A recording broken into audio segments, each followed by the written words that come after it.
ನನ್ನ ಹೆಸರು ಸಮನ್ವಿ ಅಂತ. ನಾನು ಸ್ಟೂಡೆಂಟ್ ಇಲ್ಲಿ ಮ್ಯಾಂಗ್ಳೂರಲ್ಲಿ ನಿಟ್ಟೆಯಲ್ಲಿ ಕಲಿತಾ ಇದ್ದೇನೆ. ಸೊ ಯಾವಾಗಲೂ ಬರುವಾಗ ತುಂಬ ಖರ್ಚಾಗ್ತಿತ್ತು.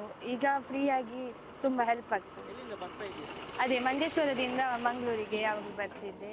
ಈಗ ತುಂಬ ಇವತ್ತಿಂದ ಯೋಜನೆ ಸ್ಟಾರ್ಟ್ ಆಗಿದೆ. ಇವತ್ತಿಂದ ನಂಗೆ ಗೊತ್ತಿರಲಿಲ್ಲ. ನಾನು ಟಿಕೆಟಿಗೆ ಹೀಗೆ ಹಣ ಕೊಡುವಾಗ ಅವ್ರು ಬೇಡ ಅಂತ ಹೇಳಿ ಟಿಕೆಟ್ ಕೊಟ್ಟರು. ಅವರೇ ಹೇಳಿದ್ರು. ಅವರೇ ಹೇಳಿದ್ದು. ಕಂಡಕ್ಟರ್. ಕಂಡಕ್ಟರ್. ನಿಮಗೆ ಗೊತ್ತಿರಲಿಲ್ಲ? ಇಲ್ಲ ಗೊತ್ತಿರಲಿಲ್ಲ. ಈ ಯೋಜನೆ ನಿಮಗೆ ಖುಷಿ? ಖುಷಿ. Thank you madam. ನಮಗೆ ಇವಾಗ ಬೇರೆಯಿಂದ ಬಂದ್ವಿ. ತುಂಬ ಖುಷಿ ಆಯಿತು. ಎಲ್ಲ ಕಡೆ ಆಧಾರ ಇತ್ತು, ಆಧಾರನೂ ಕೇಳ್ತಾ ಇಲ್ಲ. ನಾವು ದುಡ್ಡು ಕೊಡೋಕೆ ಹೋದ್ವಿ, ಇಲ್ಲ ಬೇಡ ಅಂತ ಹೇಳ್ಬಿಟ್ಟು ಫ್ರೀಯಾಗಿ ಕೊಟ್ಟಿದ್ದಾರೆ. ತುಂಬಾ ಖುಷಿ ಆಯಿತು. ಮೊನ್ನೆ ಒಂದು ಟಿಕೆಟ್ ತೊಗೊಂಡ್ರು, ಅದೇ ರೀತಿ ಇದೇನು ಅಂತ ಹೇಳ್ಬಿಟ್ಟು ನಾವು ದುಡ್ಡು ಕೊಡೋಕೆ ಹೋದರೆ ಕಂಡಕ್ಟ್ರ್ ತೊಗೊಳ್ಳಿಲ್ಲ. ನಾವು ಇದೇ ಥರ ಬಂದ್ವಿ. ಮೇಡಮ್, ಈಗ ಕರ್ನಾಟಕದಲ್ಲಿ ಆಧಾರ್ ತೋರಿಸಬೇಕಂತ ಇತ್ತು, ಮತ್ತೆ ಇಂಟ್ರೆಸ್ಟ್ ರೇಟ್ ಅವಕಾಶ ಇರಲಿಲ್ಲ. ಹೌದು, ಇಲ್ಲ. ಇಂಟ್ರೆಸ್ಟ್ ರೇಟ್ ಕೊಟ್ಟಿದೆ.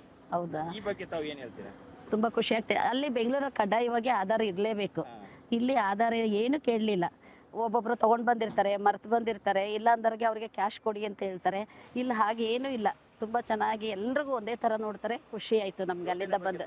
ತುಂಬಾ ಖುಷಿ ಆಯಿತು. ಹೀಗೆ ಇರಲಿ. Thank you. ಬರ್ತಾ ಇರ್ತೀವಿ. ಮಗಳು ಮನೆ ಇದೆ ಇಲ್ಲಿ, ಬರ್ತಾ ಇರ್ತೀವಿ ಅವಾಗವಾಗ. ಬಂದು ಅಕ್ಕ ನಾವು ಬರ್ತಾ ಇರ್ತೀವಿ. ಬೇರಿಯಿಂದ ಬೀರಿಯಿಂದ ಬಂದಿದ್ದೆ. ಹಾಸನ್ಗೆ ಹೋಗ್ಬೇಕು. ನಾವು ಬೆಂಗಳೂರಿಂದ ಬಂದಿದ್ವಿ. ಇಲ್ಲಿ ಬಂದ್ವಿ, ಇದೇ ಬಸ್ಸಲ್ಲಿ ಬಂದ್ವಿ.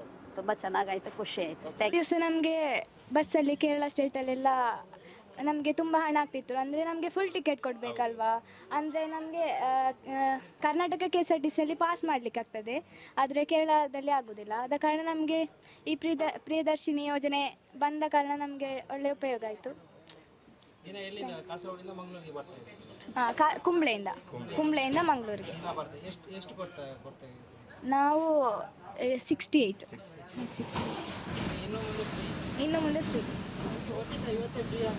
ನಮಗೆ ಗೊತ್ತಿತ್ತು.